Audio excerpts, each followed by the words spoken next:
Although tall fescue is originally from Europe, it has established itself as the most widely grown cool season perennial grass in the U.S. It's a versatile plant used for forage, turf, and erosion control, and can tolerate many extremes in weather and management.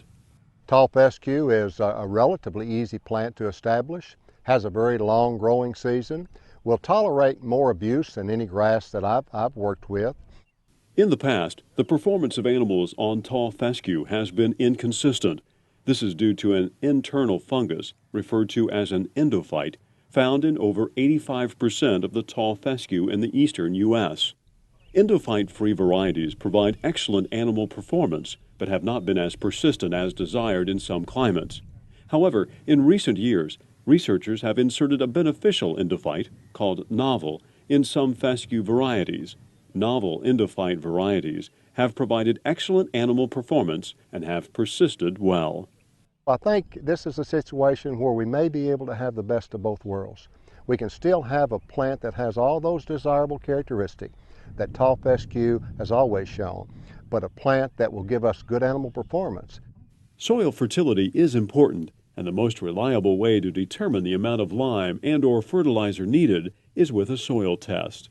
The best time to seed tall fescue is late summer through early fall.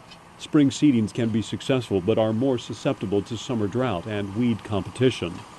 In addition, good seedbed preparation and seed placement are especially important for successful establishment. As with any forage crop, establishment is a critical period for tall fescue. We typically plant tall fescue at a rate of about 15 to 20 pounds per acre, particularly if it's drill seeded. Tall fescue can be established in a variety of ways, from no-till to prepared seedbed. Once it does get established, it's extremely persistent. It can certainly weaken, it can die, but by and large, tall fescue is a very thick, competitive grass. It is important that fields be managed properly for best quality and yield. Fescue tolerates close, continuous grazing, but yield and regrowth rate is improved when rotational grazing is used. We might give them about 2 or 3 acres at a time and let them eat it for a day or two, and then we'll move the fence and give them a little bit more.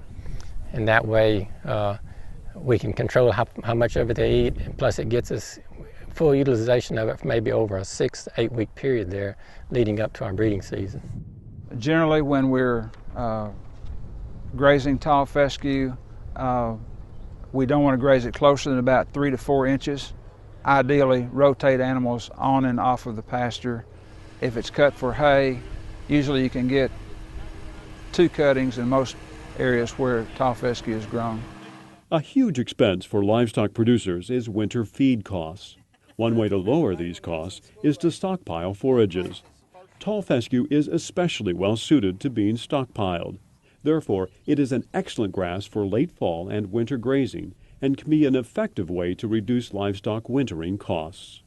The best thing about fescue is your stockpiling in the fall. That's the number one thing that we use it for. Anywhere from late November on through January, it's fantastic. It's nothing that will put the weight on calves and cattle any better than the stockpile fescue. We'll exclude the cattle from that area until November or December or even later. And by that time, both the quantity and the quality of the fescue will be at its peak, and we can utilize that for grazing during the late fall and winter. That way we can extend our grazing season. In some years, or years when we've had decent moisture in the summertime, we've been able to carry a group of cattle like these all the way through the winter on stockpile fescue. It represents an excellent plant in states where it'll grow well to stockpile and to use that as your last feed source, and that will extend the grazing season and minimize the amount of hay or silage required to get us through the winter.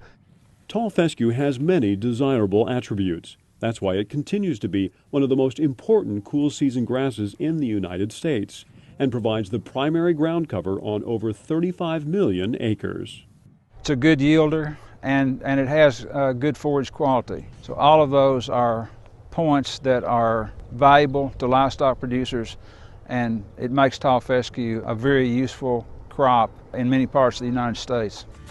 For more information on the science and management of tall fescue, contact the Oregon Tall Fescue Commission, or you can also put this disc into your computer to access additional resources. To get specific information about this forage crop in your state, visit the USDA website.